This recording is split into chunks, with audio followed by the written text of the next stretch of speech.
బస్తాల కొరత ఉంది, ధాన్యం కొనుగోలు చేసే నాతుడు లేడు. 25 రోజులైంది.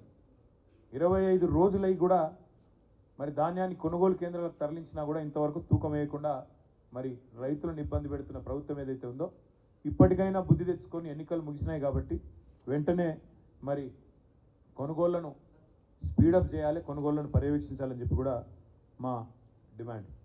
రెండవది, తరుగు పేరుతో దాదాపుగా ఒక్కొక్క క్వింటాల్కు 3.5 కిలోలు ఇవాళ తీసేస్తూ ఉన్నారు.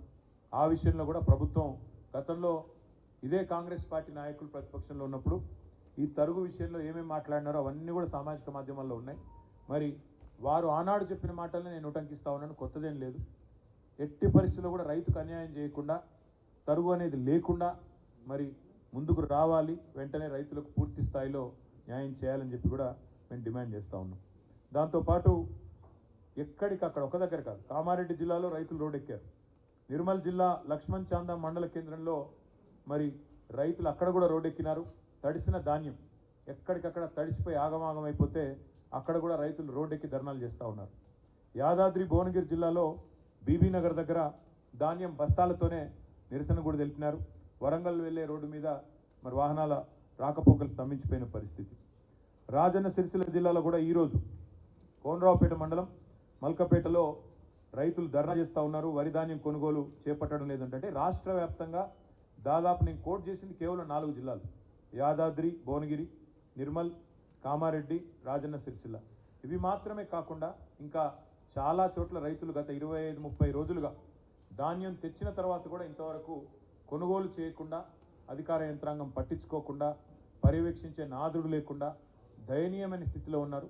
ఇప్పటికైనా ప్రభుత్వం రాజకీయాలు పక్కన పెట్టి మరి వెంటనే రంగంలోకి దిగి ప్రభుత్వం తాను చేయాల్సిన పని ఫుడ్ కార్పొరేషన్ ఆఫ్ ఇండియా ద్వారా కొనుగోలు చేసి వెంటనే తడిసిన ధాన్యాన్ని కొనుగోలు చేయాలి, తరుగు లేకుండా కొనుగోలు చేయాలి, వెంటనే కొనుగోలు ప్రక్రియను వేగవంతం చేయాలని చెప్పి కూడా మా పార్టీ తరఫున డిమాండ్ చేస్తూ ఉన్నాం. ఒకవేళ ప్రభుత్వం స్పందించకపోతే తప్పకుండా రైతాంగం తరఫున ప్రశ్నించడమే కాదు, అవసరమైతే రోడ్డు ఎక్కుతాం, అవసరమైతే ఆందోళనకు కూడా పెద్ద ఎత్తున శ్రీకారం చుడతామని చెప్పి కూడా ప్రభుత్వాన్ని నేను హెచ్చరిస్తూ మరి మా పార్టీ తరఫున రైతాంగానికి కూడా విజ్ఞప్తి చేస్తూ ఉన్నాం. మీరెవరూ ఆందోళన పడాల్సిన అవసరం లేదు. మీ తరఫున కేసీఆర్ గారు, బీఆర్ఎస్ పార్టీ యంత్రాంగం మొత్తం ఉంది. మీరు ఎక్కడికి పిలిచినా వస్తాం, మీరు ఎప్పుడు పిలిచినా వస్తాం. మీరు మీ పక్షాన మీకు న్యాయం జరిగేంత వరకు, క్వింటాల్కు 500 రూపాయల బోనస్ ఇస్తాని బోగస్ మాటలు చెప్పిన ఈ ప్రభుత్వం దిగొచ్చేంత వరకు, మీకు న్యాయం చేసేంత వరకు మీ తరఫున ఉంటాం. మీకు రుణమాఫీ జరిగేంత వరకు మీతో ఉంటాం. మీకు బోనస్ వచ్చేంత వరకు మీతో ఉంటాం. మీ తడిసిన ధాన్యాన్ని కొనుగోలు ప్రతి గింజ దాకా కొనుగోలు చేసేదాకా కూడా వదిలిపెట్టం. కొనుగోలు కేంద్రాల్లో ఈ ప్రక్రియ వేగవంతం అయ్యేదాకా కూడా వదిలిపెట్టం. ప్రజల తరఫున, రైతుల తరఫున మేము మీ పక్షాన నిలబడి మాట్లాడుతూనే ఉంటామని చెప్పి కూడా విజ్ఞప్తి చేస్తూ, ఎవరు అధైర్యపడవద్దని, ఎవరు కూడా మరి ఆత్మస్థైర్యాన్ని కోల్పోవద్దని చెప్పి కూడా ఈ సందర్భంగా విజ్ఞప్తి చేస్తూ ఉన్నాం. కష్టాల్లో ఉన్నప్పుడే తప్పకుండా ధైర్యంగా ఎదుర్కోవాలి. కాబట్టి తప్పకుండా మీ అందరి పక్షాన బీఆర్ఎస్ పార్టీ ఉన్నది, కేసీఆర్ గారు ఉన్నారనే మాట కూడా గుర్తు చేస్తూ ఉన్నాం. దాంతోపాటు ఇవాళ ఒకవైపు పార్లమెంట్ ఎలక్షన్లు మరి 13 తారీఖు నాడు ముగిసినాయి. ఇప్పుడు మరొక ఎన్నికకు కూడా ఇప్పుడు తెరలేచింది.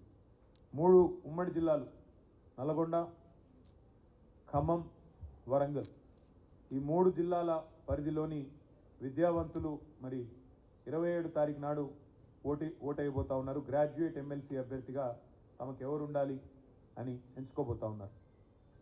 ఈ 3 జిల్లాల పరిధిలోని గ్రాడ్యుయేట్ ఎమ్మెల్సీ కాన్స్టిట్యున్సీ ఏదైతే ఉందో 4 సార్లు ఇప్పటికి ఎన్నికలు జరిగినాయి. 4ంటికి 4 సార్లు కూడా మరి టీఆర్ఎస్ పార్టీయే గెలిచింది, బీఆర్ఎస్ పార్టీయే గెలిచింది. గతంలో కపిలవాయి దిలీప్ కుమార్ గారు 2 సార్లు,